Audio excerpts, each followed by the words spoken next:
Remember, remember, the 5th of November. Chapter 1. Remember, remember. Guy Fawkes stared up at the waiting hangman. He shivered, but not with fear. The January wind blew icy cold. He caught the eye of his close friend Thomas Winter. "Be brave, Tom," he cried over the noise of the crowd. "Farewell," came the reply. "Till we meet again in a better place." Guy shook his head. He could think of so many better places to be. He remembered running as a boy in the green dales of Yorkshire, and in the city of York, where he was born in 1570, 35 summers ago. He remembered getting into mischief at school with Jack and Kit Wright. They were both dead now. They were killed after the failure of the gunpowder plot, surely the greatest piece of mischief ever planned. Memories returned too, of the years spent in the Dales village of Scotland, and the visit once to nearby Knaresborough with Tom Winter. They had dared each other to go inside Mother Shipton's cave. Everyone said she was a witch. Later, outside the cave, they had shared the same secret wish at the magic well. "I wish to become a soldier," Guy had repeated after Tom, "and help make England a Catholic country once again." Now Guy watched sadly as Tom was pushed toward the scaffold by the guards.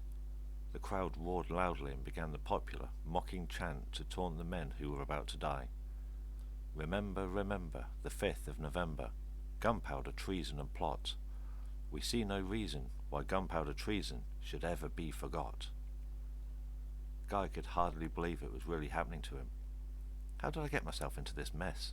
He wondered bitterly. How did it all start? Chapter 2. Keep it secret. It had begun back in 1604, when Guy had received a surprise visitor at his army camp. It was his old friend Tom Winter.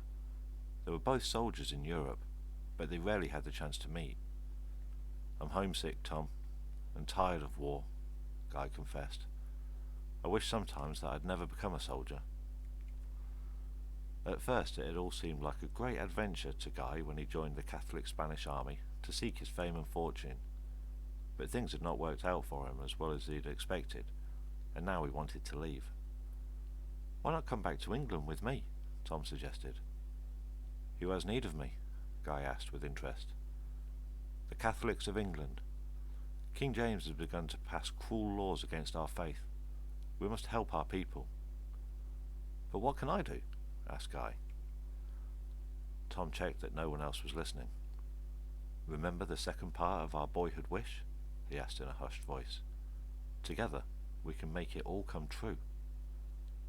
So Guy went back with Tom. They met some old friends at a London inn. There was Jack Wright and Thomas Percy, once a neighbour at Scotland. The ringleader was a man called Robert Catesby. Everyone gave an oath of secrecy by resting a hand on the Bible.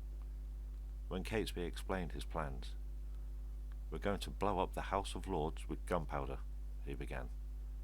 He looked each man, in turn, in the eye to win their trust.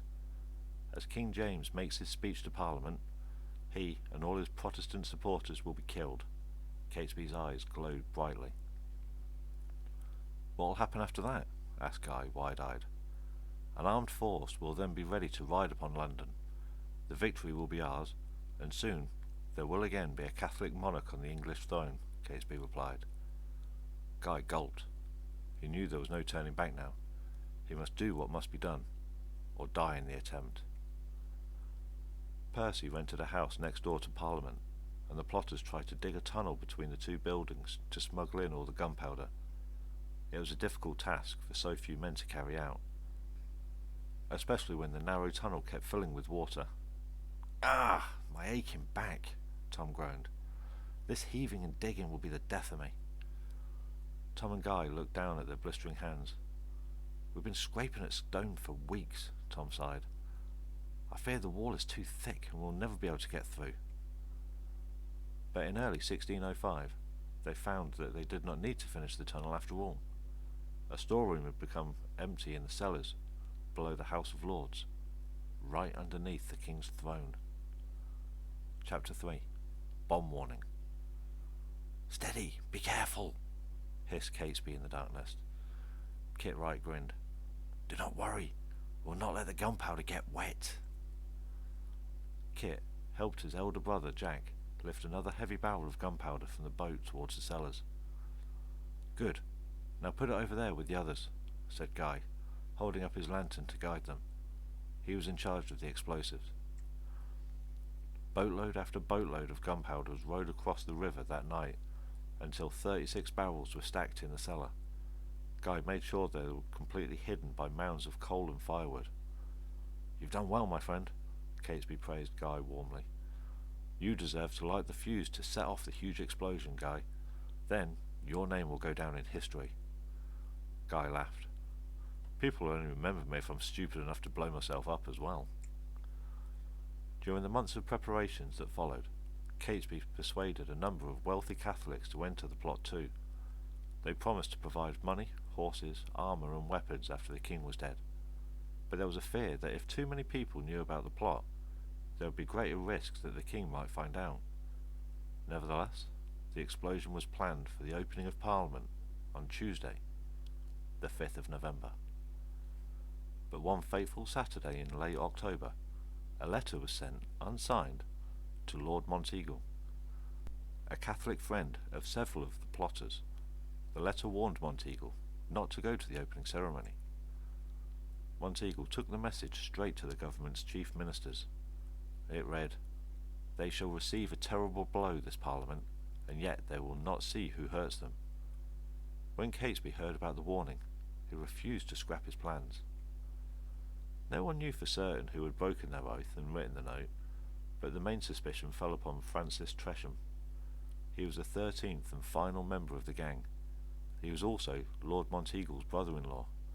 Tresham denied it, and Catesby ordered Guy to guard the cellar alone. At midnight, on the 4th of November, government troops searched the cellars. They found Guy there, with the explosives, the fuse, and the match. He'd been caught red-handed. Chapter 4. I'm Not Afraid to Die. At first, Guy said nothing to his captors. He didn't give his name or any information about the other plotters. Now that the plot had failed, Guy wanted to allow his friends enough time to escape. Guy was taken by boat to the Tower of London and slung into a tiny, dark cell called Little Ease. He could not even stand up or lie down. Over the next few days, information was slowly forced out of him by torture. Guy's body was stretched and broken on the rack, the most feared instrument of torture in the tower. Finally, he could stand the terrible pain no longer and confessed all that he knew about the plot. Guy was almost too weak by now, even to be able to sign his own name. His courage had been wasted.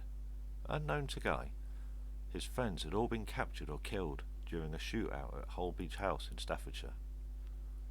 Guy wept when he heard the news. 4 of them had been shot dead: Catesby, their leader, Percy, and both the Wright brothers. Tresham died in a cell from poison. The rest were brought to the Tower and quickly found guilty of high treason for plotting to kill the king. On the actual night of the 5th of November, the people of London celebrated the failure of the gunpowder plot. They lit bonfires and threw straw figures of Guy Fawkes into the flames to see him burn. Now, on the last day of January 1606, the crowd was screaming for his blood. It was too late for any more hopes and dreams. This was the end. 4 men were to be hung, drawn and quartered that day. Tom was the first to mount the hangman's scaffold. "I die a true Catholic," he cried out. A large crowd had gathered. Everyone wanted to see the traitors executed, especially Guy Fawkes. They did not have to wait for long. Guy was the last man to kneel in front of them all. He made the sign of the cross and prayed out loud. "I ask the king and God for forgiveness." His life was over, but the fame of Guy Fawkes would live on forever.